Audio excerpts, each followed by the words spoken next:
All right, welcome to week 30 of the chronological Bible study. Today we're going to pick up where we kind of left off with Isaiah last time. If you remember, we talked about a lot of end time stuff. Every single thing that was there was related to the end times, not just from Isaiah's perspective, but from where? From even still our perspective now. We're talking, from Isaiah's time he wrote this to our day, about 2,760 years roughly since this was written. So to continue forward in what Isaiah's got here, the end of Isaiah 39 is where I want to start. We're going to pick through a few things going across there, and we're going to land Isaiah 52, 53, which is famous for being prophecies of the Messiah to come. Isaiah 39, short chapter, but look at verse 5. Isaiah is talking to King Hezekiah. He is the king over the southern tribe, over Judah. He is on the throne of actually David. He is a descendant of David. He has been given an extra 15 years by God to live. He's actually messed up. Babylon came, some entourage from Babylon have come, and he basically, kind of in a bragging type of way, kind of has opened up all the treasures and all the stuff that has to do with the kingdom, and he shows it to them. Okay? And basically all that stuff in the future is going to be taken off to Babylon. But he shows it to them. And so Isaiah 39 verse 5 is Isaiah coming and speaking to Hezekiah about it. It says, "Then Isaiah said to Hezekiah, hear the word of the Lord of armies. Look, the days are coming when everything in your palace and all that your fathers have stored up until today will be carried off to Babylon. Nothing will be left, says the Lord. Some of your descendants who come from you, whom you father, will be taken away, and they will become eunuchs in the palace of the king of Babylon." Then Hezekiah said to Isaiah, "The word of the Lord that you have spoken is good." For he thought, there will be peace and security during my lifetime. All right, so first of all, he's been told what? Your kingdom's going to be what? Carried off to Babylon. Okay? And he's also saying some of your own descendants are going to be what? Taken off, and they're going to be made eunuchs, and they're going to work for the king of Babylon. Well, we don't know exactly, but there's some speculation, and I think legitimate speculation. Those guys, Shadrach, Meshach, and Abednego, that guy Daniel, they're probably, good chance, they were of the royal family of Hezekiah. Okay, were they direct line that would have been for the king? I don't think that, but they could have been one of his sons, grandsons. They were definitely high court officials. They were the best of the best that they had when they get carried off into Babylon. So God's looking down through this, and he's telling them, saying, here's what's happening, and your people are going to be, even your own family members are going to be taken off and hauled off, and they're going to work for the king of Babylon. And what does he say? The word of the Lord you've spoken is good. In his mind, great deal. Why? In my lifetime, going to be peace, security, I'm good. This means he's what? He's a little self-absorbed, isn't he? Hey, as long as I'm good, who cares what's coming in the future? Okay, he didn't realize that this was not necessarily a good thing. He was just being told, during your lifetime, okay, you're going to have that, but your kids, your grandkids, your great-grandkids, your people, all that, not so much. Okay? So,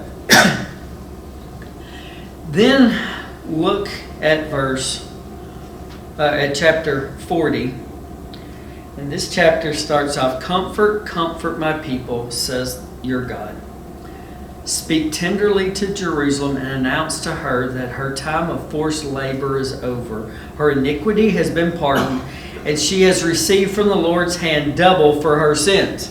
They're going to go off into Babylon. Why? Because of sin. And they're going to get kind of a double portion. Why? Well, because they had been given way more light to operate out of. Okay? And they had rejected. Okay? Judgment will come from Babylon. So from 586 to 539 BC, there's their judgment period, okay, with Babylon. Verse 3, "A voice of one crying out, prepare the way of the Lord in the wilderness. Make a straight highway for your God in the desert." Sounds familiar, doesn't it? Where does that come from? Well, Matthew chapter 3, verse 1 through 3 actually quotes this. And it's talking about the time of the Messiah. Okay? For he said, "For he is the one spoken of through the prophet Isaiah, who said, a voice of one crying out in the wilderness, prepare the way of the Lord, make his path straight." Who's it reference to? John the Baptist. See, from the time that the Old Testament closes till the time that the New Testament starts, there's that 400-year silent period. There's not been a prophet come in the name of the Lord. There's not been one that's come and said, "Thus saith the Lord," and be real. Until what? This one is coming one day that's going to be a voice of one crying from the wilderness.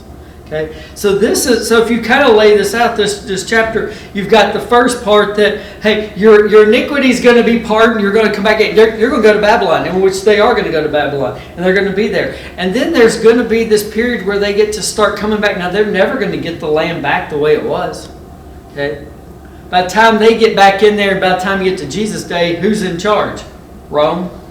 Okay, there's lots of people groups all in that land. Okay, but they are going to get to return. And then there's going to be what? There's going to be a voice of one crying in the wilderness. Okay? But then Isaiah sees, so he sees a return, and then it looks as what? There's one coming that's going to what? Announce the Messiah. And they've been waiting on this Messiah for a long, long time. You can go all the way back to Abraham, but you can also go all the way back to what? Genesis chapter 3, verse 15. Okay, where there's one that God says is going to come that's going to crush Satan's head. Okay, starts all this. So you've got, it's pointing toward a time of the Messiah. Okay. Now again, this is around 770 years before John the Baptist is going to pop up on the scene. Okay. And he's going to be the first prophet in Israel to proclaim, "Thus saith the Lord," a long time. Okay, it's been quiet for him. Verse 4, "Every valley will be lifted up, and every mountain and hill will be elevated.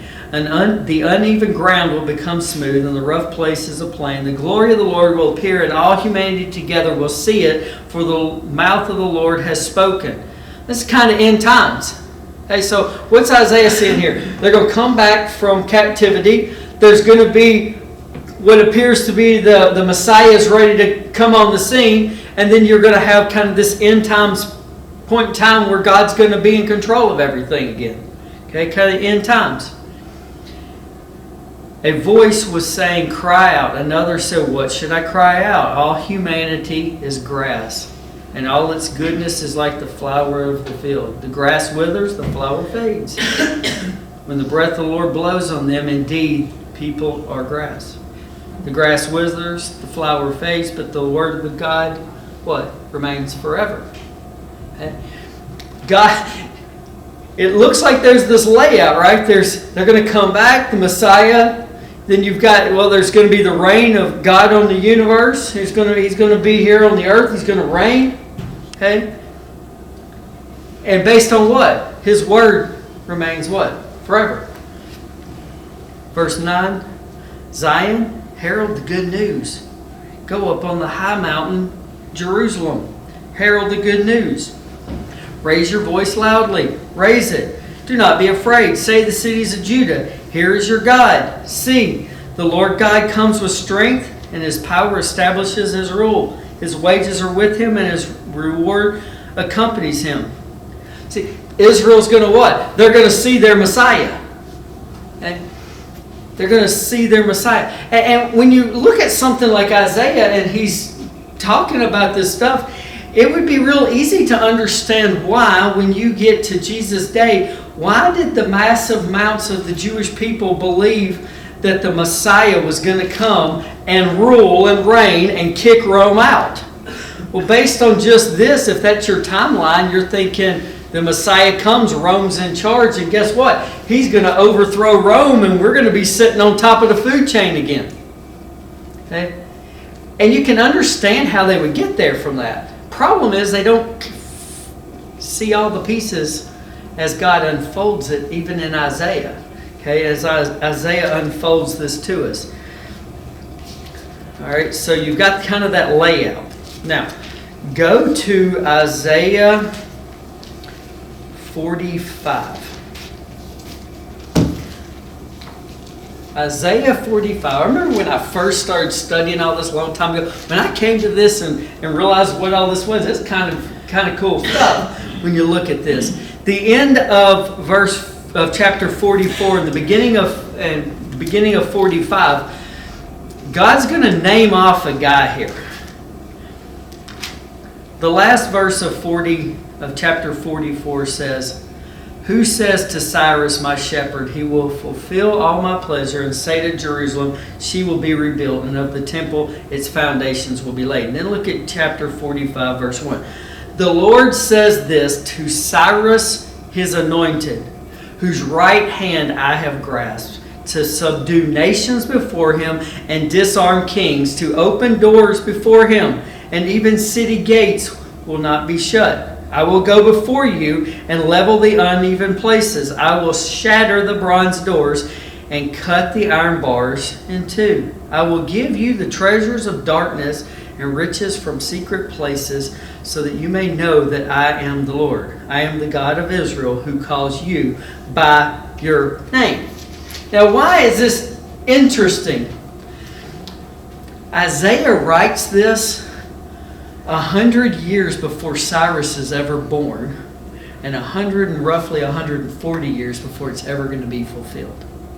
Cyrus doesn't exist when Isaiah, or in his case, God through Isaiah, calls the name Cyrus. Who is he? He's going to be the head of the Persian Empire. Before he's ever born, he's named. 100 years before he's born, God names him that he's going to use him. Okay, and for what purpose? For Jerusalem. Okay, so 100 years beforehand, and 140 years roughly before it's going to be fulfilled, the guy doesn't even exist, and the prophet Isaiah names this guy. Now, what's the chances on one guy 100 years later going to be born, named Cyrus, is going to ascend to the throne of Persia? Yeah, chances are pretty rare, right?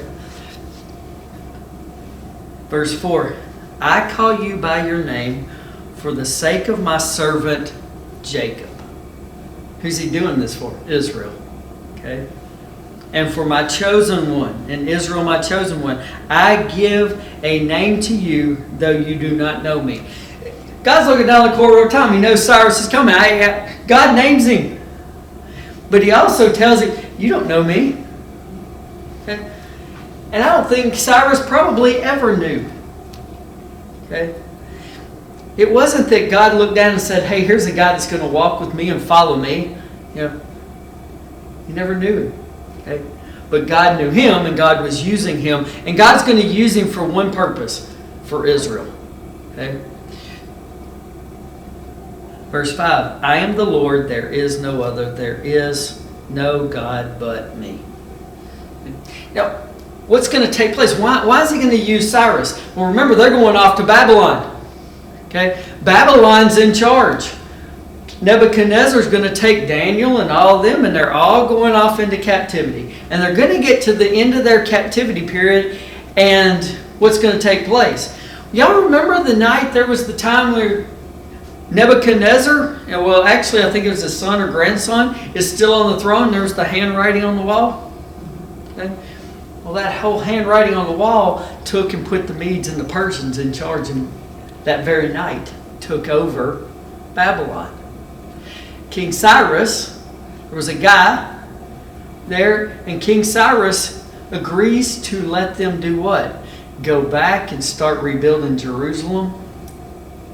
And God set this up. Because they weren't just going to stay off in captivity forever. Okay? And where's God setting this up? 100 years before the guy's ever born, God's saying, hey, Cyrus is going to be born for this purpose. Okay? When we get to the first chapter of Ezra, this all comes in. Okay? When they start to come back into the land after they've been gone off into captivity. Okay? And so that's when this is going to play. So that's the reason why I grabbed this. And then look at verse 13 in this chapter, last thing. I have stirred him up in righteousness and will level all roads before him. That guy was powerful. Okay?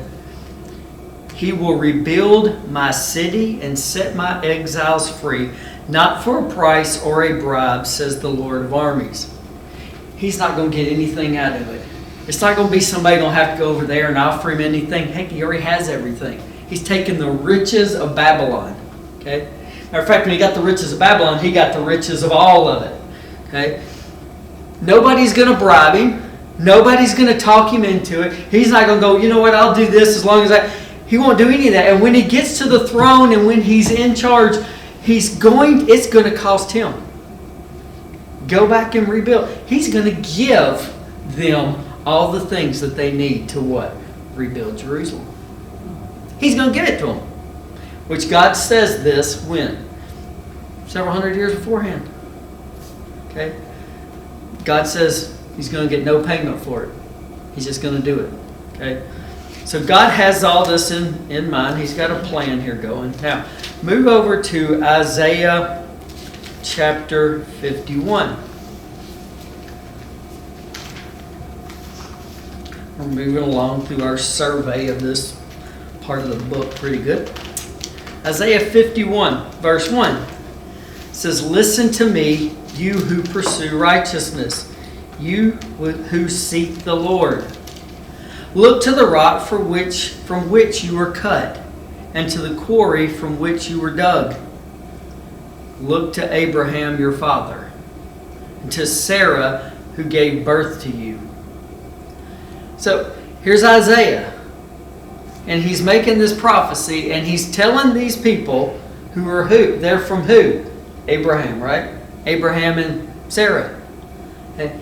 And so what's he doing? He's really taking them and he's backdating them all the way back to Abraham, and where God what? Made a covenant promise that he was going to keep. Okay? Even in all that rebellion, God's kept them. Okay? So he's telling them to look back to that. When I called him, he was only one. Him and his wife were what? One, right? But it was just them. No kids. No, nothing. They were getting kind of old too. 75 and 65. And then by the time that the baby's born, it's 100, and then one's at 90, right? They were only one when they started. There was no kids. I blessed him and made him what? Many. And by the time you get to this point in time, look, there had been a whole lot of the many come off of Abraham and Sarah at that point. For the Lord will comfort Zion. He will comfort all her waste places. He will make her wilderness like Eden and her desert like the garden of the Lord. Joy and gladness will be found in her, thanksgiving and melodious song. Pay attention to me, my people, and listen to me, my nation, for instruction will come from me, and justice from a light to the nations. And my justice for a light to the nations. I will bring it about quickly. God's what? He's given the nation Israel, what? Hope for a future. Okay? You're not going to be wiped out for one time and we're done. You know what? I've had it. It's over with. Why? Because he made a promise. And if he ever went back on the promise he made to Abraham, way back in Genesis chapter 12 and Genesis chapter 15, God would what? Cease to be God. He's not coming off his throne. Okay? And then verse 5. My righteousness is near. My salvation appears, and my arms will bring justice to the nations. Salvation is near. Salvation from what? Dealing with what? Sin. Okay? That's the near side of it. And my arms will bring justice to the nations. The coasts and the islands will put their hope in me, and they will look to my strength. There's a long-term look here too. In times. Okay, God's not done with them. Look up to the heavens and look to the earth beneath, for the heavens will vanish like smoke. The earth will wear out like a garment, and its inhabitants will die like gnats. But my salvation will last forever, and my righteousness will never be shattered. So as this is unfolding, Isaiah's seeing all this stuff, and it looks kind of what? It looks like, okay, we're going to go into captivity, and we're going to come back, and God's going to judge us, and maybe in his thought good, after we come back, God will have punished us and got that out of us, right? Out of our DNA, this whole idol worship and walking away from him and all this stuff. And you know what? And there's a future God's going to bring us back because of Abraham. He's not going to get rid of us. And look, here's what the end's going to look like. God's going to be in charge and everything's going to be there. Okay? And all that's true. But then look at the end of chapter 52. And this is where I think Isaiah gets a picture that might even have shattered his reality a little bit. And I guarantee you he had to have been sitting there in awe of what he writes and then reads in this next chapter and a half. Chapter 52, verse 13. See, my servant will be successful. He will be raised and lifted up and greatly exalted. And he knows he's talking about who? What? The Messiah. Messiah's going to be successful. I mean, the one that God's got. And by the way, go back and we read on two weeks ago, we read some of the stuff about the Messiah. And Isaiah wrote it. So he knew that the Messiah is going to come, born of a virgin, going to be a child, and that he's going to be named, Wonderful Counselor, Mighty God, Prince of Peace. He knows what? Emmanuel, God with us. So he knows the one that's coming is going to be born, okay, earthly, bodily, born. He also knows that he's going to be what? God. Okay? That part he knows. And he says, hey, look, he's going to be successful. He's going to be raised up and exalted. He's going to be up there on the throne. Awesome. Great. But then give verse 14. You got to think for a second. He stops and goes, what? Just as many were appalled at you. Kind of a weird way to talk about somebody being exalted, right? Going to be appalled by you. His appearance was so disfigured. Like, God's coming as baby, right? And God with us, but he's appalled and he's disfigured. Okay? He did not look like a man. You kind of think at this point maybe Isaiah stops and goes, what? He's going to be successful. His form did not resemble a human being. Poor Isaiah. I'm sure right about now he's going, what in the world? What's going on? So he will sprinkle many nations. What do we know about the Messiah when he does show up? What are they going to do to him? They're going to beat him senseless. They're going to whip him. They're going to beat him. He's going to be what? Disfigured. Guess what? He don't know that. We got hindsight's 2020 looking back. Okay. Kings will shut their mouths because of him, for they will see what had not been told them, and they will understand what they had not heard. The message of the Messiah will be understood by what? The nations. See, what happened? You get down to it, Jesus was what? Rejected by his own people, right? But, and Romans and Paul tells us that they were kind of partially what? Blinded. For what purpose? Look, any of y'all Jewish? No hands there. Okay. Do y'all understand the message of the Messiah? Then this has been fulfilled, right? Okay. The Jewish people didn't grab onto all that. But what's going to take place? But I'm kind of thinking that he's still sitting around going, what? What?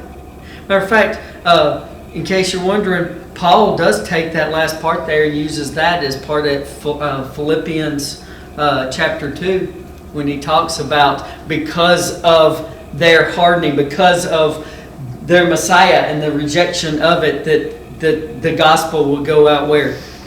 To the nations in fulfillment of this prophecy. So Paul uses that. Now, as he finishes this, I don't know how he gets this. My guess is, I just kind of, in my mind, this in chapter 53, I think Isaiah's sitting there. Maybe he's got a fire going, and just by the light of the fire, he's got his little desk out there. He's got his scroll and his little pen. And maybe God's, it could be a vision, but I just kind of think maybe God's just kind of being with him when he's writing it. And I think as he's writing it and then he's reading it, I just kind of see poor Isaiah sitting there going, and look at what it says. Who has believed what we've heard? And to whom has the arm of the Lord been what? Revealed. He's getting new revelation right now. Okay? He's been given, as we've looked through it, he's had this vision of what? Okay, we're going to go into captivity. We're going to get judged. We're going to come back. We're going to rebuild. God's going to come on the throne. And all of this is going to work out. And right now, he's getting a new piece of the puzzle revealed to him. Okay? Verse 2. He grew up before him like a young plant. The Messiah is going to grow up from what? A baby. Before what? Well, before Israel, but before who? God the Father. He's going to be born as from what? A virgin. He's going to come and he's going to live. He's going to be born. He's going to grow up, right? Okay. He's going to grow. He's born from a baby. He grew up from him like a plant and like a root out of dry ground. Then what does it say? He didn't have an impressive form. Here's my Arnold Schwarzenegger reference. Okay. Jesus wasn't this picture of the strongest, baddest dude. He wasn't Arnold Schwarzenegger walking around, muscles everywhere, where everybody was all impressed with him. You remember what happened with Saul when they got their first king? He was head and shoulders above everybody else. He looked kingly. When Jesus is going to come, so remember, this is about 740 years before his birth. Okay, so once Jesus comes, he's not going to. This Messiah is not going to be this impressive form. Okay, he's not going to be somebody that everybody looks at and goes, "Man, look at that dude. Man, he looks like a king. Look how awesome looking he is. Look at that. Man, that's the biggest, strongest, stoutest dude you've ever seen." He's not coming that way. It also says, or majesty, that we should look at him. He didn't come as part of Herod's household, the king of the Jews at the time. He's not going to come and be living in the upper class echelon. He's not going to be wearing the expensive clothes. He's not going to be walking around in the inner crowd. He's not going to be any of that. He's going to be what? He's going to be born, he's going to end up being born where? In a manger in a barn. Okay? He's not coming as what? Part of the royal family. Okay? Now, it's interesting because where was he? He was on the throne in heaven. The King of Kings, what? Steps off his throne and what? Comes and doesn't become part of royalty on the earth. He just comes up as a regular old person. Okay? And then it says, and no appearance that we should desire him. He doesn't look any different than, us common folk. Okay? Steve Gaines always says God must like common folk because he made a whole lot of us, right? Jesus didn't come and look like something spectacular. Okay? He wasn't putting on the show. He didn't, none of that type of stuff. Okay? Philippians 2:5-11, Paul talks about this. although he existed in the form of God, did not consider equality of God with something to be exploited. Instead, he emptied himself by assuming the form of a servant, taking on the likeness of humanity. How much more do you have to humble yourself if you're the king of the universe, you're God on the throne, and you do what? You take on this? You come down here, and then you don't even put yourself in a position where you're the top of the food chain here. Okay? Just like everybody else. He humbled himself. Okay?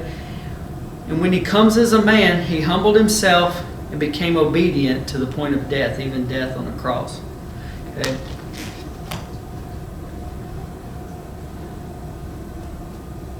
I got a feeling Isaiah stops for a minute and just kind of pondering that. I thought when there was going to be born from a virgin, a child, wonderful counselor, mighty God. I mean, this is Isaiah thinking, but I thought he was going to be coming in as a king. Okay? But he's got no appearance that would draw us to him. Okay? And then verse 3, he was despised and rejected by men.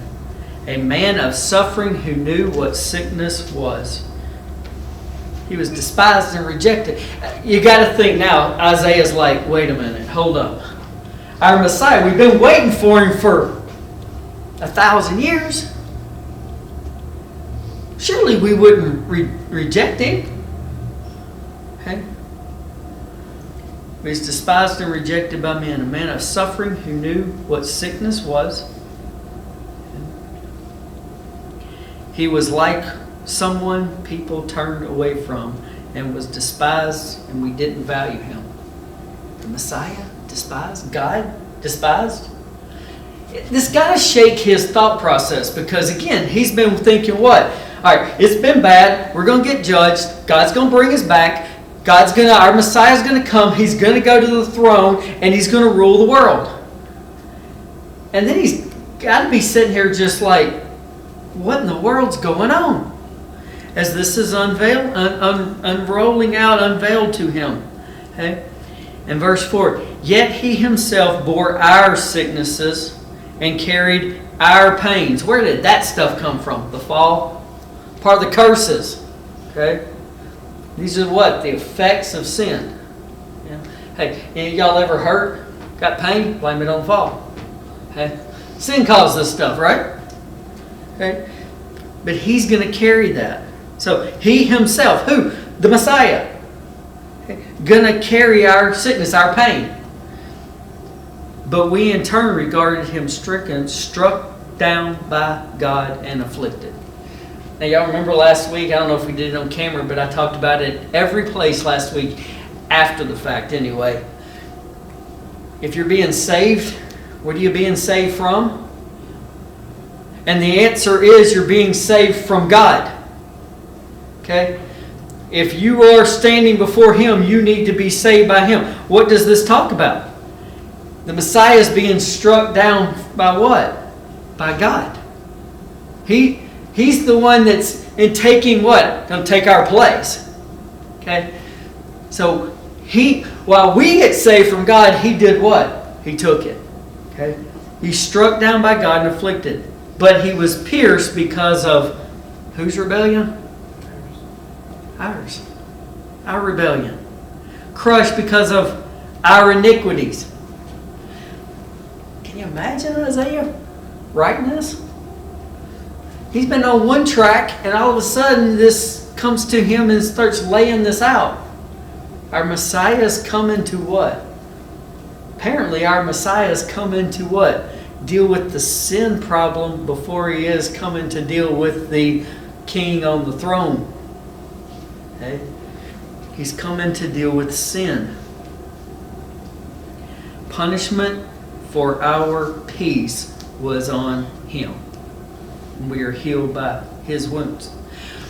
The only way you can have peace with God is that it has to be restored and purchased. Okay? If you're an enemy of somebody's, you can't have peace with them, can you? Because of what he did, it says, Who has peace with God? We do. Our peace. Okay? Because the day you were born into sin. You were born an enemy of God. Until you get saved, and what happens? Then our peace with God is based on what? The Lamb of God. Okay? So by Him, His punishment, our peace, we get our peace. Verse 6, we all went astray like sheep. We have all turned to our own way. All means what? All. Right? And the Lord has punished him for the iniquity of us all. Okay? He's what? He's the one that's going to give us peace between God and man. Because ultimately, you're going to stand before God one day. All right? And who do you need saving from? Him. Okay? And He's the one that provided the way. The Messiah came the first time to deal with that. He was, verse 7, He was oppressed and afflicted, yet He did not open His mouth. Like a lamb led to the slaughter, and like a sheep silent before his shears. Didn't open His mouth. Meaning what? We know when Jesus got over there and they asked Him some questions, He answered the questions, but He never did what? You know what? Time out. I need a lawyer. I need to debate my case. He never tried to convince anybody to stop, right? He was silent. When they asked Him about what? They were trying to get Him on blasphemy. And when He finally said, I am, they said what? Well, you're comparing yourself to God. That's blasphemy. You deserve death. But He wasn't over there going, guys, look, y'all got the wrong person. Or let me tell you why I'm right. He had none of that. He was just silent. Okay? And when's Isaiah seeing this? About 740 years before it's going to take place. He's going to be silent before it. He did not open His mouth. Oh, and by the way, do they understand what a lamb's good for? They've been doing sacrificial system for quite a long time. They know what a lamb's for. Okay? He was taken away because of oppression and judgment, and who considered His fate? For He was cut off from the land of the living. Wait, what? I got a feeling that Isaiah's writing this, and He cut off from the land of the living. What? Whoa. That means He what? He died. He died. You think that might have shaken Isaiah's thought process for a minute? What? Our Messiah's coming to deal with our sin. Okay, I got that. But He did what? He died. Don't seem right. Dead. Because of what? Our sin. He was struck because of my people's rebellion. He was assigned a grave with the wicked. But He was with the rich man at his death, because he had done no violence and had not spoken deceitfully. He was assigned, so He's dead and He's what? Buried. Wait, what? Wait, God, hang on. You're supposed to come back. Messiah's coming. Going to be a child. You're going to, deal with sin, but what? Dead? And then buried? It's got to shake your theology a little bit if you're Isaiah. Okay. Verse 10, yet the Lord was pleased to crush him severely. The greatest act of judgment is also the greatest act of love. If there was ever a time in history when God the Father would have changed and said, you know what? I'm not going to do justice. I'm not going to judge. I'm going to just... It would have been when Jesus was sitting there on the cross. But He doesn't do that. He goes on through with it. Why? Because the bigger picture was in mind. Because without that, you and I don't stand a chance. Okay? It pleased the Lord to crush him. Meaning the Messiah came the first time to what? To die. Okay. When you make him a guilt offering, and then look at this, he will see his seed, he will prolong his days. Wait, see something? Prolong what? And by his hand the Lord's pleasure will be accomplished. And then it says this, after his anguish he will see light and be satisfied. Sounds like what? A resurrection, doesn't it? Poor Isaiah.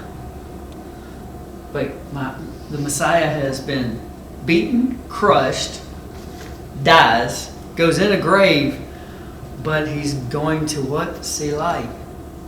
Grave couldn't hold him. Why couldn't grave hold him? He done no sin. He wasn't paying anything for himself. Okay? He's doing it for us. And by doing that, by his knowledge, my righteous servant will justify many. And he will carry their iniquities. You and I, look, if you and I got to carry our iniquities when we stand before God, we got a big problem. One sin against an infinitely holy God will take you forever in hell to pay. How long you got? How long you going to be there? Okay? But who carried them? God himself that stepped off the throne. Okay? And by that, he's made peace with God on whose behalf? Our behalf. Okay? Therefore I will give him the many as a portion, and he will receive the mighty as spoil, because he willingly submitted to death. They didn't have to grab Jesus and force him and hold him over there. Matter of fact, he told God the Father the night before, when he's in the Garden of Gethsemane, what does he tell him? Not my will, but what? I'll be done. Okay. He was counted among the rebels. Look, all them religious folks in Jerusalem back in that day, they all thought he was just a rebel, didn't know what he was doing. They counted him as garbage. Okay? Yet he bore the sin of many and interceded for the rebels. He interceded for the real rebels, the ones that had rebelled against who? God. Okay? He wasn't a rebel, but he interceded for us. Okay. I just think Isaiah, when he finishes writing that, he might have had to go and take a few days and just sit over in a quiet corner in the dark and just kind of stare at a wall because of what he saw. The Messiah was coming to what? To die. But he was also coming to what? Rise again. Again, you can kind of understand why the Jewish people thought if Jesus was the Messiah was going to come and run Rome out, because they missed the one piece in the middle.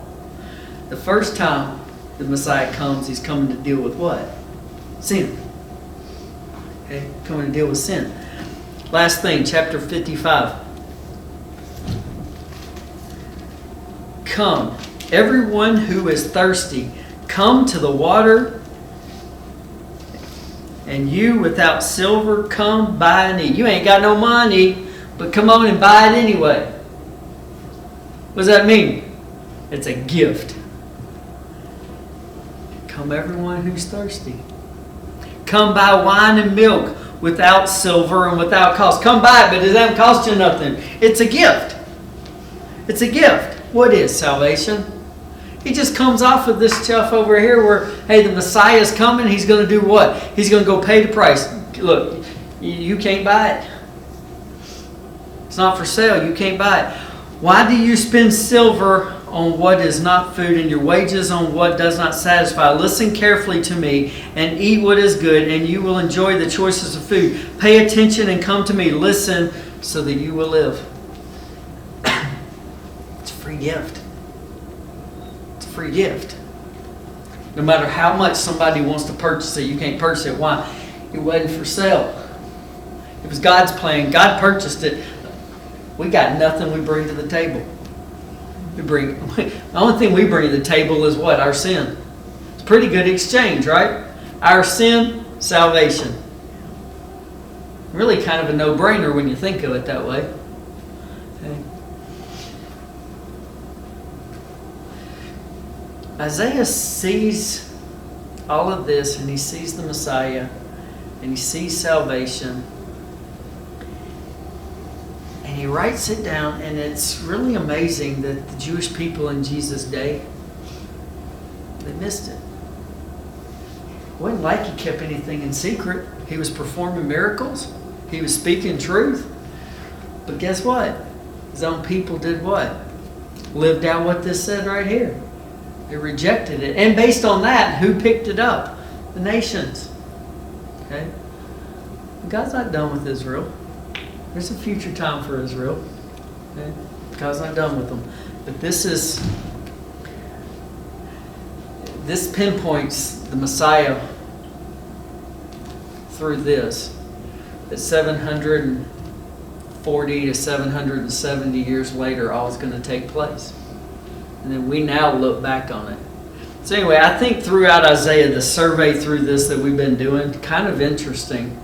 Even with the part about Cyrus, 100 years before he's born. But then also the Messiah, 700 plus years before he's born, and all the stuff that goes on with that. And Isaiah sees it through the corridor of time. Anyway, so forgiveness comes for all of us who are willing to what? Take it freely. Take it freely. Okay, thanks.